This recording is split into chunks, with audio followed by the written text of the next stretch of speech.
Good morning, everybody. Hopefully you had a wonderful weekend. So we'll get started here with the 5Q tape breakdown from last week. Watch this quickly as a client. Watch how quickly a client can be made to feel stupid, and more importantly, the easy way to fix it if it happens. So this is a skill we all need because we all step on our trip over our own shoelaces occasionally and accidentally make somebody feel stupid by correcting them or paraphrasing an answer to make them feel like their answer wasn't good enough. And this was a great lesson on how you fix. Not only do you turn a bad situation around, you turn it into a good rapport building exercise. So make sure that if you haven't watched that, make sure you go back and watch that. You recall here from about 6 weeks ago, we had the on-demand webinar where I talked about going to a family gathering, and some of my well-to-do relative wanted some help getting their financials in order, and then I walked through the power of attorney and why that was important, and then saying, as financial advisors, it's our way to give back. Do you all remember that? Is that ringing a bell for everybody, or anybody not remember that? Okay, everybody remember? Good. So if you go to marketing, archival library marketing, it's the oh wait, that's not what I want to do yet. Just a second here. So I came up with a postcard. Oops, not there yet either. Don't we have the postcard, Missy? Oh, there it is right there. Sorry. I don't know if you guys can read this. So I came up with a postcard right here. Okay, and it's under the marketing on demand. So if you go to the website under marketing, there's an on demand tab now. And this is, we came up with a postcard you can actually use. So it says, due to a recent change in Social Security and Medicare, your benefits may be interrupted. So guys, what change are we talking about there?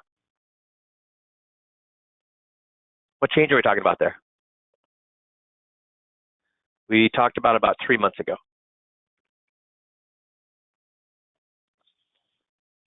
Michael's got it. Good job, Michael. Ben's got it. Good job. Yeah, the POA form has changed. So is that so? If you remember, I told you about 3 months ago that the POA form has changed. So if you've got the Social Security form from older than 3 months ago, you need to go to all your clients and get them to sign a new one. So are we being truthful when we say then, due to a recent change in Social Security and Medicare, your benefits may be interrupted? Is that truthful then? Okay, then we'll go to the next sentence. Now, it is more important than ever to ensure that you do not experience a delay in your government benefits. Will there be a delay if they do not have a power of attorney? Could there be a delay if they don't have their power of attorney signed? Okay. Then it says, it is essential that you review the information contained in the website link promo code, and that would be the link to the video, whether you have it on your Facebook, as some of you have done, or on your website, as some of you have done. But can you talk to that too, Missy, about the places they can put the link or how they would do that? Yep, basically those would be probably the top places. So your personal website would be the first and foremost. For those people that aren't able to do it that way, I know some people have used their YouTube channel. They might have a business YouTube channel or social media of some sort, their LinkedIn page, and then whatever that link is, that would be the link that you would be driving them to. So wherever you have that video hosted, either your website or your social media, your YouTube channel. And again, guys, if you don't know how to do that, we don't either. So you need to find somebody who can help you with that, because we cannot help you with that. But then it goes on to a 12-minute video gives you an overview of the potential problem. Please review it. It is important that this should be addressed in a timely manner.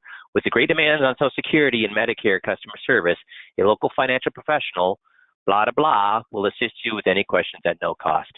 So do you see on the front, what does the front make it look like? Oh, we don't have important on there, I guess. So that should have been on there. But so on the front, you see there'd be just in bold print important on the front, and that's the only thing besides the address on the front. So what does that look like?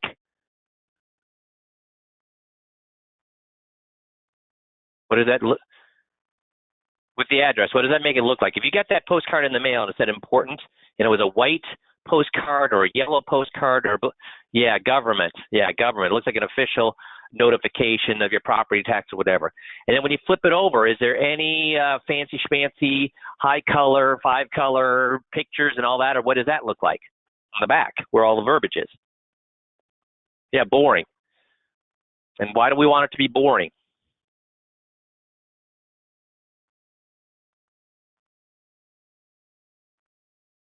Yeah, the government is boring, exactly. So so we put this together. You can use this with all your warm lists, with your current clients, with anywhere that you would like to use it, or you could mail out to a list, any list that you may have. So we put that together for you.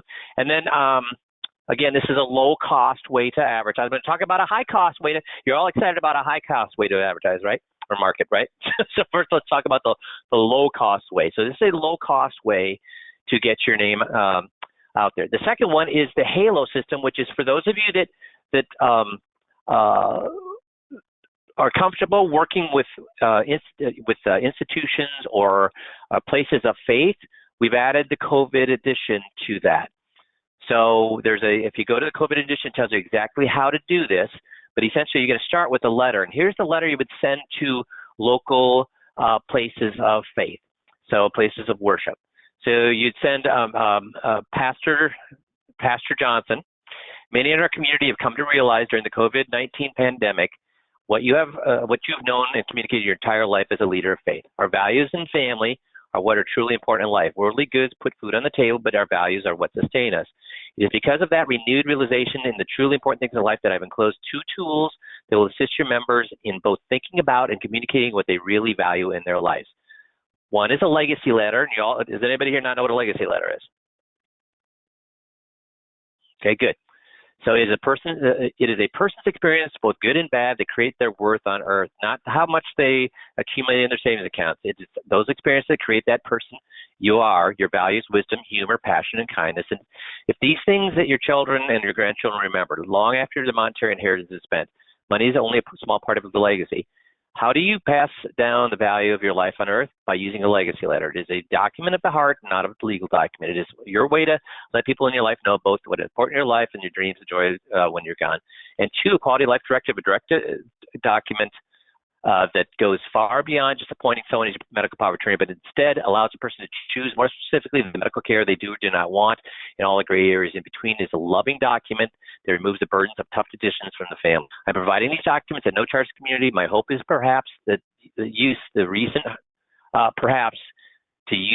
hardships many have faced as a step towards creating stronger bonds with the families and those around them.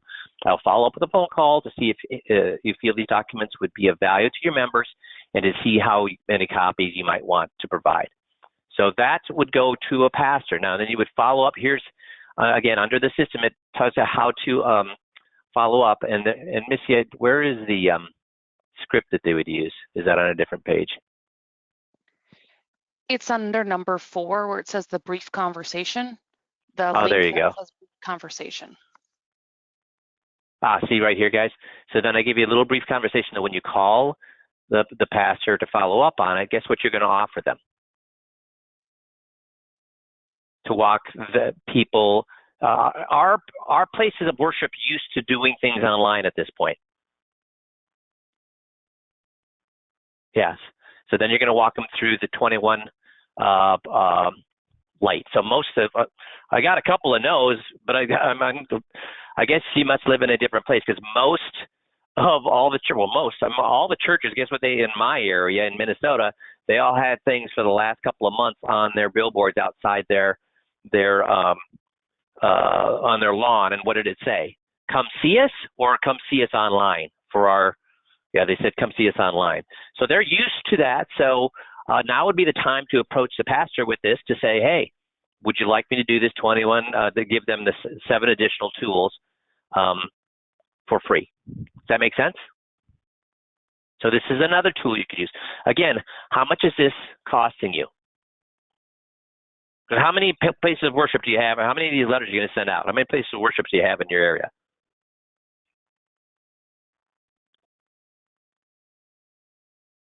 Lots or little, maybe 30, 40 at the most. So yeah, even if it's about 30 or 40, so sending out these letters is going to be cheap. Following up is going to be even cheaper with a phone call. So those are 2 inexpensive tools that you can use. Now, the thing that costs more money, the way that I look at that is there's a lot of FMOs out there saying, and a lot of advertising and mailing houses saying, hey, we've got this whole digital thing figured out. We're getting workshops, we're advertising on Facebook, we're getting 70 people to register, and we're getting 50 people to show up, and guys are making 20 appointments. Now, guys, I've been coaching for over 20 years. I know people in virtually every FMO and mailing house. So I've called them and said, is this really happening? Are you getting this kind of success? And what are they saying? They're laughing, saying, no, we're not getting that kind of success at all. So, and I know one entity actually had 40 people in 1 week do this, and basically got between the 40 advisors that did it, they got a total of 4 people that showed up for the total of 40, not 4 per advisor, 4 for the 40. That means you had 4 that had 1 person show up, and you had 36 that had nobody show up. Okay. Now, we are experimenting, and we have had some good luck with digital or online marketing, but we're still in the early stages of that, because there's 3 stages to marketing, right? Will they make reservations or watch for online marketing? Will they watch the video or the online webinar? Will they watch it from front to back? Will they watch it? Number 2, will they make appointments? And number 3, guess what number 3 is? Will they show up for the appointments?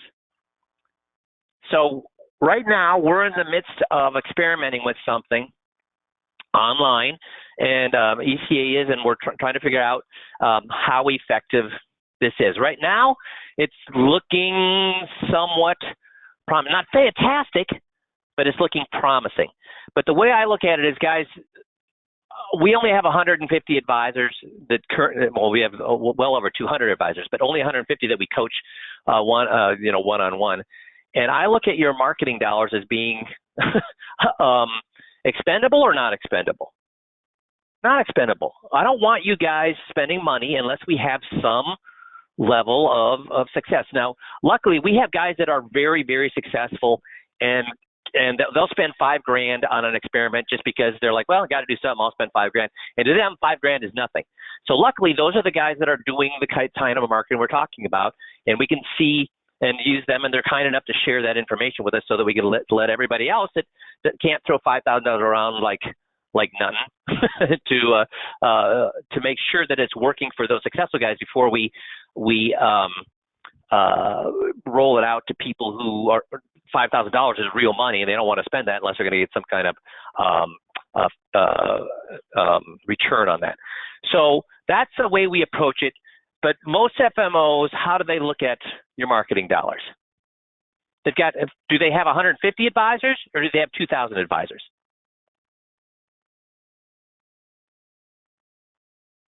Yeah, they don't. So they just tell everybody to do what?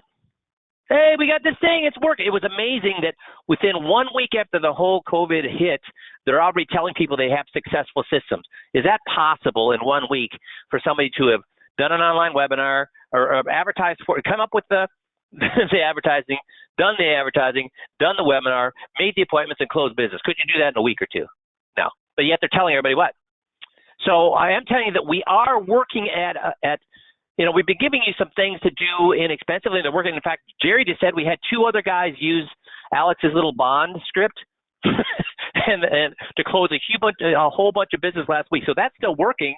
Okay, so if you haven't done that yet, you got people in bonds, and you haven't talked to Jerry about Alex's bond script, you got to do that. You got to do that because it's still working. But so far we've been talking about cheap things. It's not that we're not experimenting with things that are more costly, but we want to do it cautiously and not waste your guys' money. Is that fair? I got 1 yes. How about some more yeses? Because I don't want to. Okay, good. So because I don't want you guys to be wasting money. Okay, good. So I appreciate that. So now, as we get more information on the test that we're doing right now, we will absolutely, if it's working well, we will absolutely tell you. If it's working okay, we'll tell you, and if it's working like crap, we'll tell you. So you will know, but I appreciate you giving us a little elbow room so we can let you know how that's working well. Oh, Ron, great. So Warren Buffett's, and I do, like I said, normally I tell you there's all sorts of red flashing symbols, and we don't like to repeat the same symbols over and over again. But the one that I do repeat fairly often is Warren Buffett's favorite stock market indicator, and it scares the bejesus out of this investor. So that is stock market capitalization to GDP. Where are we right now? In good territory or danger territory? We're in very dangerous territory. In fact, when we look at it, here's where we're at. 2020, 2020, 2019, 2019. So in the top 11, we have 1, 2, 3, 4, 5, 6 of the top 11. So over 50% of the highs for the stock market capitalization versus GDP have been in the last year. Is that a good thing or a bad thing? That just says that we're way now. And what's happening to GDP? We know what happened. What's happened to stock market capitalization in the last month?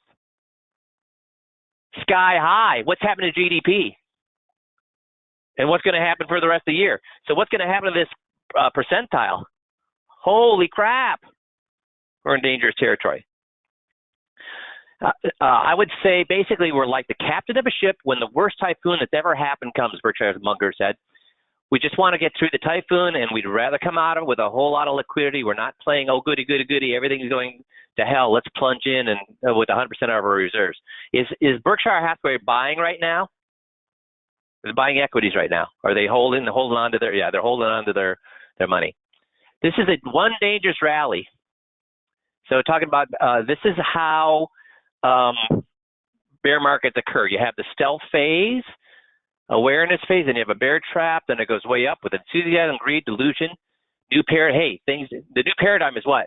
The rules don't count anymore. This time it's what? And after being in the market for 35 years, after investing as a professional or helping people for the last 35 years, guess how many times I've heard this time it's different in the last 35 years? And how many times is it ever different? It never is. And then you have denial, and then the bull trap. Oh, now it's back, return to normal, and then what happens? Boom. And if you look at that, guess what this looks extremely similar to? So I'll go back, look at that, the shape of that graph, look at the shape of this graph, shape of that graph, shape of this graph. How similar are they?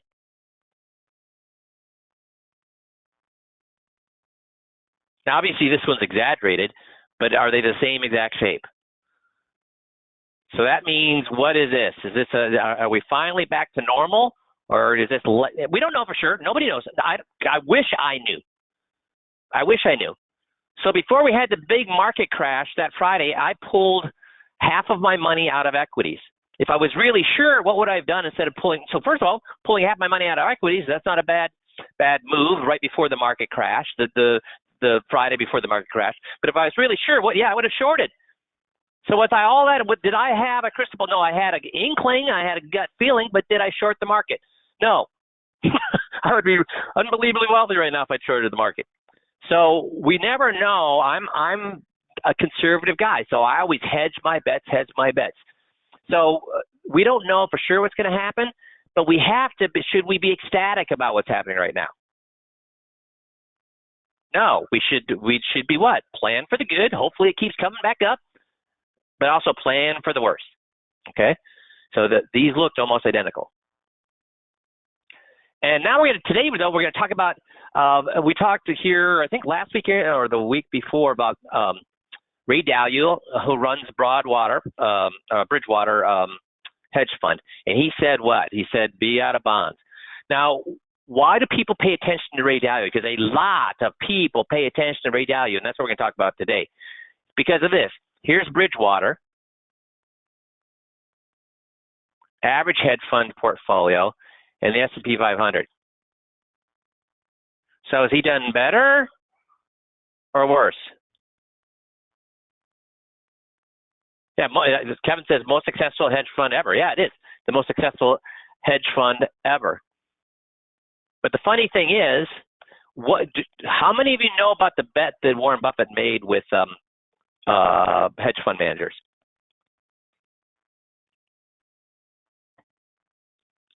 He bet, I think it was like 15 different hedge fund managers, that he would pay any of the hedge fund managers that beat the S&P 500, he'd pay them $1 million if they won the S&P 500. What $1 million payouts did over a decade, at the end of the decade, did he make? None. Yeah, none.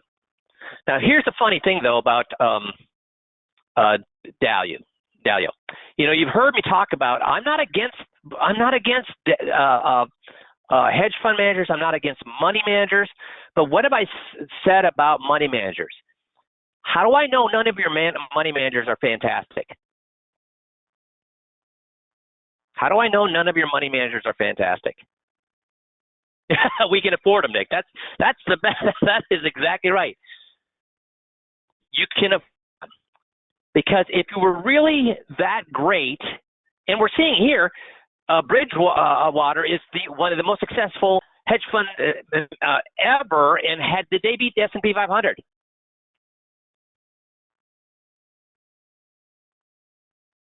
No. Did he beat the S&P 500 here? No. But here's the funny thing. Guess what the minimum to invest in Bridgewater is? First of all, it's closed. Can't get in it. But what was the minimum to invest in Bridgewater?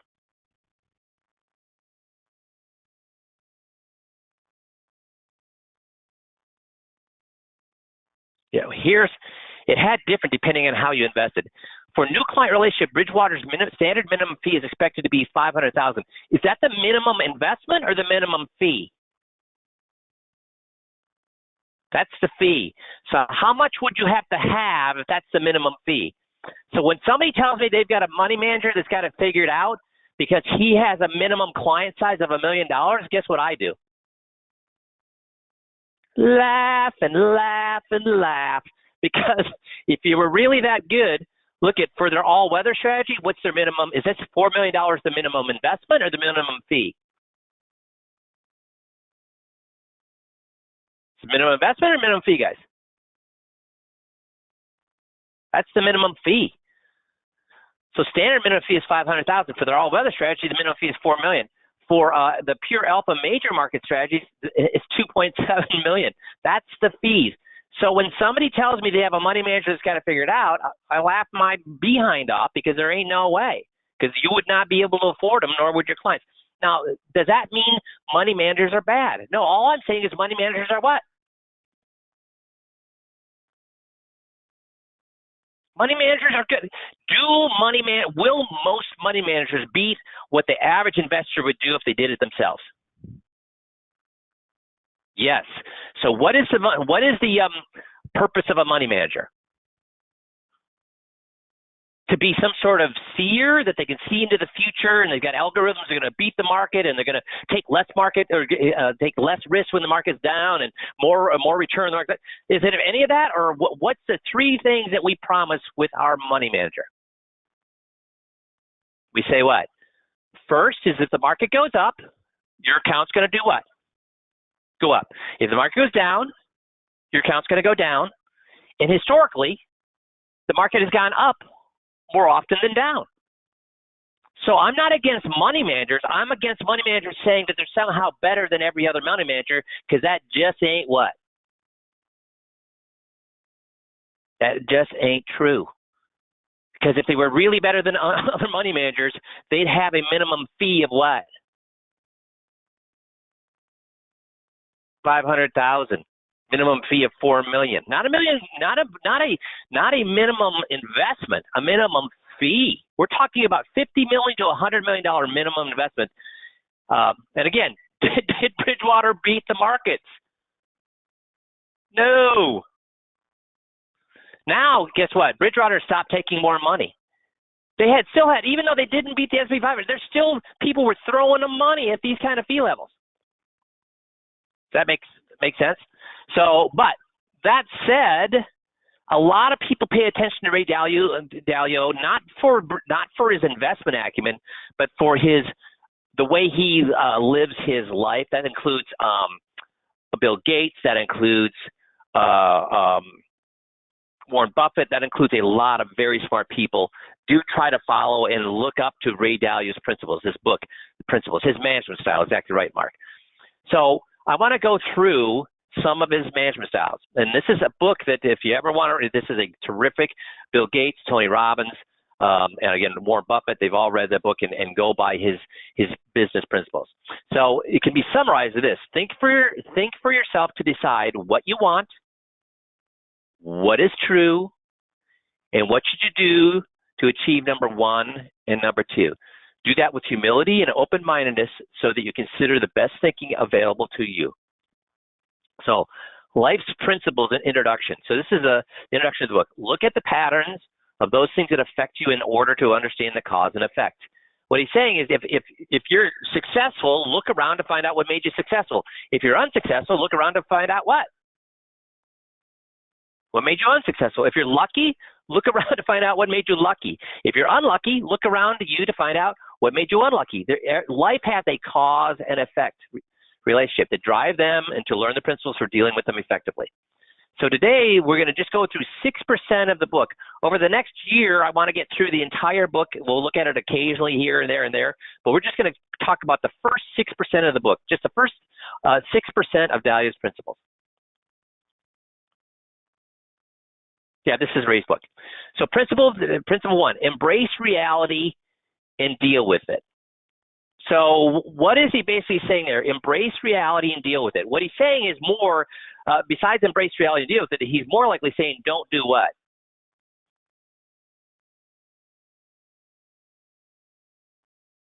Don't what?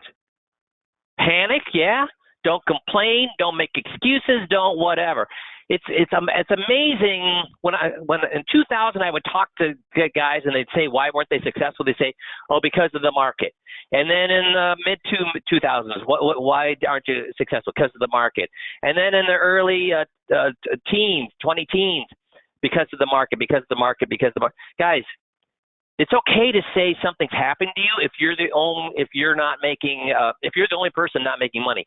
But every time somebody told me or gave me an excuse on why it wasn't working, I had advisors making money hand over fist. So if there's other people making money hand over fist, and you're saying it has to do with the market, participation rates, or whatever it may be, then guess what? It ain't because of what's happening outside you, it's because of what's happening inside you. Embrace reality and deal with it. Be a hyper-realist. What does he mean by that?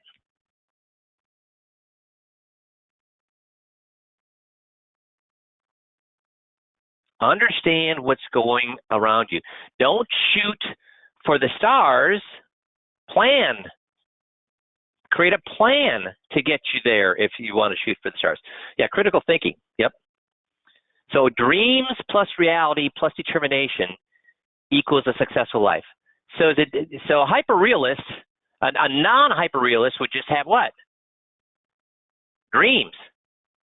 But a hyper-realist has dreams, and then they know the reality of achieving those dreams, and they create a plan to get there, and then they have the grit to actually work that plan. Because if all you have is dreams, what's that worth?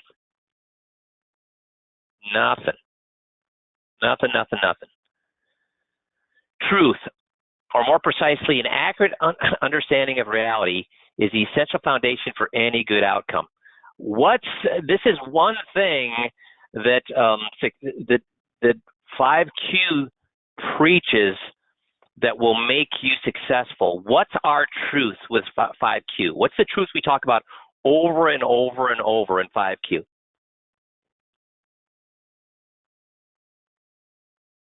It's a trick question. Tapes don't lie. Tapes don't lie. So what do we mean by that, Jeff? What's the reality that tapes give us? Well, it tells you exactly what you're doing. And oftentimes there's a disconnect between what you think you're doing and what you're actually doing in a meeting. I mean, I've had plenty of coaching sessions, I don't know about you, Jeff, but where the guy swears. For example, I had one guy who was doing a seminar, and he swore that he used people's first names over and over again. And we listened to the first 5 minutes. Guess how many first names we heard? None. So we listened to another 5 minutes. Guess what we heard? None. And finally, we listened to the whole 40. I said, you know what? He still didn't believe it. So we listened to the 40 minutes of the whole hour, and guess how many times we heard a first name? 0. And he goes, I can't believe it. Because in his head, Jeff, what was he hearing? Well, in his head, he was saying people's names, but he wasn't.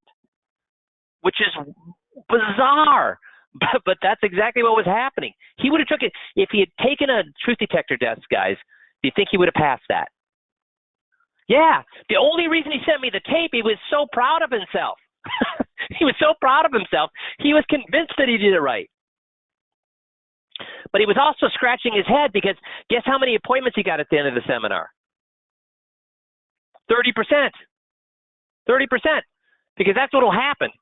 But when you use people's first names, what percentage should you be getting appointment-wise? 80% you should be getting. And he wanted to send that to me and say, look, Mike, I used the first names and I only got 30, about a third of them made appointments. And we found out, what he thought he did and what he did. See, so truth. And the guys, why do I tape my conversations and do my 15-minute drill every single day after doing it for 23 years? Why? Because what I think I did, believe me, if you have a wife, what I think I say and what I actually said, she's not hearing what I thought I said. So the only thing that I can avoid mishearing is taping everything. That's what keeps me truthful. Radically transparent and radically open-minded. So let's talk about radically transparent. Now, I talked to, and Jeff, I'll get you in here too. So, guys, my digital recorder, I haven't changed the batteries in over a year. I haven't changed the batteries in over a year because a digital recorder doesn't take that much juice. But Jeff, how many times have you heard when you're talking to somebody about what happened at a meeting, they tell you the batteries wore out? Yeah, I hear that a lot. So guys, we're all there. I mean, I've been there before too. So do we why don't we like to do 15-minute drills? Why don't we like to tape our meetings? Why do we conveniently forget to turn on the recorder? You don't forget. Here's the thing. Do you forget to bring your pen? I'm sorry. Do you forget to bring your pen? Do you forget to bring your computer? So if you don't forget to bring your pen and your computer, there's no way you forgot to bring your recorder. Why don't we like it? I'd agree. Ron says fear of self. Yeah, I mean, if we do not record and things don't go well, guess what we can blame? If we do not record and things don't go well, guess what we can blame? We can blame the system. We can blame some outside scenario. We can blame the client. We can blame the sun was in our eyes. But if we tape it, there's only one person we can blame, and guess who that is? Now, everybody's saying me. Yep. So here's the great thing about taping, though. If you do it right and it does not work, you wouldn't blame you. You'd blame who? Here's the great thing about accountability. If you do it right and it does not work, you can blame me. You can say, Mike, you're full of crap. I did it exactly as you laid it out and it did not work. You're full of crap. I mean, guys, that's a liberating thing for you. But the only thing that's going to allow you to do that is if you're radically transparent with yourself and radically transparent with Jeff and myself, so we can help coach us and be radically open-minded. And you guys are all radically open-minded. Why do I know that everybody in the 5Q system is radically open-minded?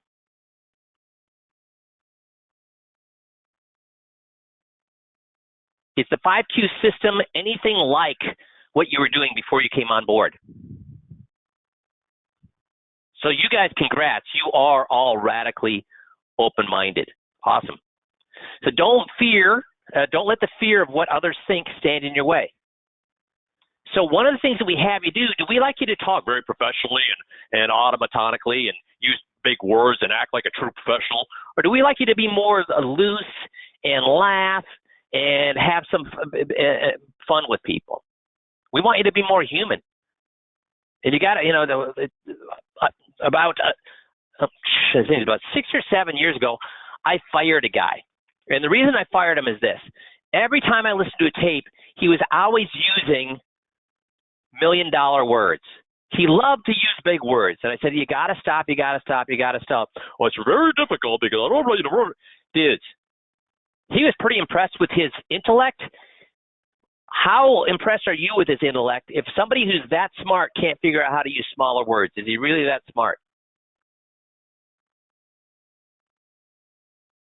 Should a smart guy be able to use smaller words if he wants to? Yes.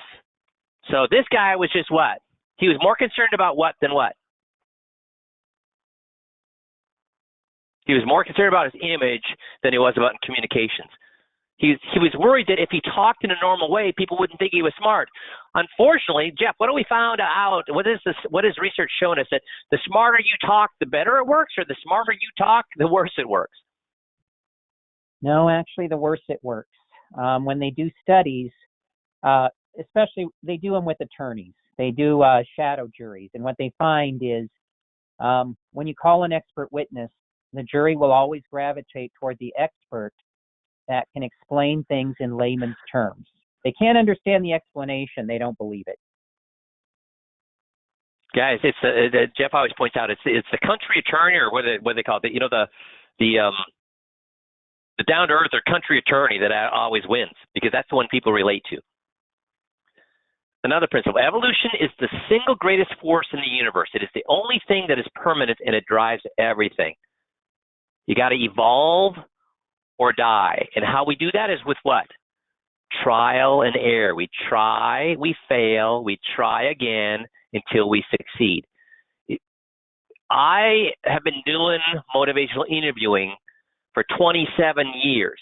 My record for speaking to somebody before I make a mistake is 3.5 minutes. 3.5 minutes. So guys, should you be frustrated when you fail? Should you be frustrated when you make a mistake? No. Mistakes are good things as long as you learn from it. If you make the same mistake over and over and over, well, yeah, then you should be frustrated. Then you got to figure out what your problem is. But if you make a mistake and learn from it, that's how you get great. That's what the 15-minute drill is about. That's what taping yourself is about. You try, you fail. You try again, you fail. You try again until you succeed. And is anything worth having easy to get? No. No pain, no gain. And these are all still, guys, we're still talking about Dalio's principles. So I'm going through them one by one here, the first 6% of the book. You'll never know your limits unless you push yourself to them. Many of you have heard me talk about this, but until I was 42 years old, I told myself that I couldn't remember names. I was like, oh, you know what? I can remember faces. I got a brain that remembers faces. I can't remember names. So if you had come onto 5Q from about 2000 to 2004, I never knew your name. I'd say, hey, hi, hey, big guy, hey, wild man, how's it going today? Hey, dude. I'd never use your name because I was convinced myself I could not memorize names. And then I started to think, you know what? I'm yelling at guys for not learning the scripts. I'm yelling at guys to say it's hard. I'm yelling at guys for making excuses. Guess what I did for 42 years when it came to names? I made excuses. And then in one training, one producer training where people came out, I decided I'm going to learn names. And when I pushed myself, guess how long it took me to actually sit down and learn names? About 10 minutes. I played a little video, went back, looked at the seating chart, and looked at the seating chart names, seating chart name, and within 10. So for 42 years, I convinced myself I couldn't do things, something that it took me 10 minutes to learn. But that's what happens when you start to convince yourself that you have limitations. You'd be surprised at what you can accomplish if you quit telling yourself you can't do something. What is saying it's hard? What is saying it's hard? How does saying something is hard helping you? Does saying anything is hard to do helping you? It doesn't help you at all. Because everything is hard to somebody, yet people accomplish all sorts of things. So pain plus reflection equals progress. You got to move towards pain instead of avoiding it. Move towards pain instead of avoiding it. When I was in the Navy, they trained us over and over and over again that when you're in a submarine and it's flooding, do you run away from the flooding or toward the flooding? When you're in a submarine and there's a fire, do you run away from it or you run toward it? You run toward it. And why did they drill it and drill it and drill it? What is human nature? If there's water pouring in or there's fire burning, it's to run away from it. So they had to drill to avoid. That's why we have to drill with a 15-minute drill. That's why we have to practice, because we really don't want, what is my fear? Why do I like guys to go back and see clients when they first come on? Because if you go and see a tire kicker and a plate licker the first time or the first few times you do the 5Q, guess what? First time you do motivational, you're going to get killed. You're going to get killed, and then guess what you're going to do? Guess what? Every single one, when Jeff and I listen to tapes and the client goes at you because you're stumbling all over the place, guess what everybody does? Human nature is to go back and do what? Fall back to what you always did. But you got to move to the pain. When things are going poorly, guess what you got to do? Move towards the pain. You got to move toward it. And learning scripts, is that easy or is that painful? Learning to ask open-ended questions, is that easy or is that painful? It's odd. It is painful. Because I'm going to give you a little quiz. Who burns more calories? Walking at a 6% incline at 4 miles per hour for 5 hours. I didn't put the 5 hours on there. Doing 5,000 body weight squats, biking 7.5 hours, rowing on a machine for 5 hours, or playing chess all day.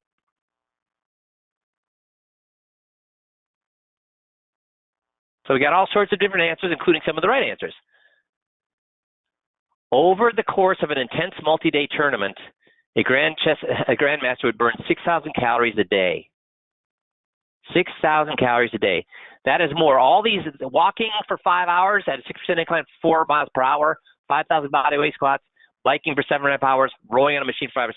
These are all 5,000 calories. 5,000 calories. This is 6,000 calories. So the reason I bring this up is what? It's hard to practice. It's hard to learn a script. It's hard to do the 15-minute drill. I get it, because our brain is actually working hard. So many of us, including myself, would rather go out and dig a hole than learn a script. And guess why? Because digging a hole is frigging easier. It burns less calories than learning a script. The problem is, how much money do I make digging a hole versus learning a script? A lot less. So I get that learning scripts is hard.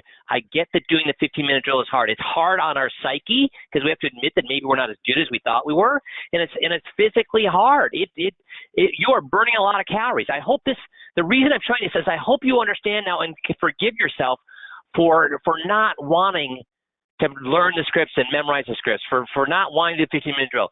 I'm telling you, yes, it is hard.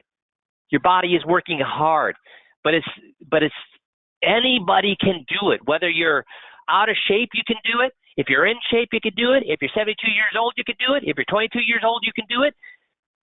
It's that you have to what? Move away from pain or move towards the pain. Got to move towards the pain. Do the things that are going to work. And this is one thing Dan Dalio says is embrace tough love. And not enough of you do this. What tough love does 5Q provide you? What tough love does 5Q provide you that no other FMO out there provides you? That's right. Review your tapes. Ask yourself, how many times have I sent a tape to Jeff or to Mike to review in the last 12 months? That gives you an indication of whether you're pursuing your success or what level you're pursuing your success. If you're truly pursuing your success like a bat out of hell, how many tape reviews would you be sending?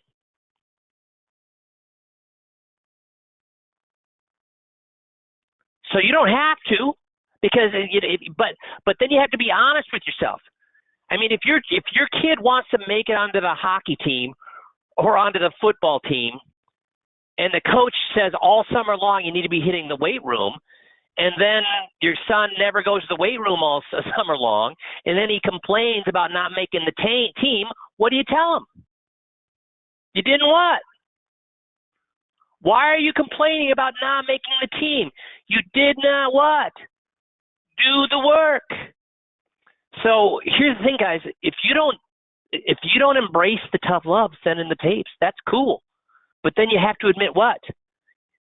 You're trying to make more than you did last year, or you're not really trying to make more than you did last year. You're trying to get better. You're not trying to get better. That's on you. And whatever if you're happy with what you're making now, that's cool. But if you really want to make more, there's only one way you're going to make more, and that's to do what? Get better. And how do you get better? Practicing on your own or embracing tough love? Does Tiger Woods, at the height of his game, did Tiger Woods, at the height of his game, still have a coach? Yes, he did. Why?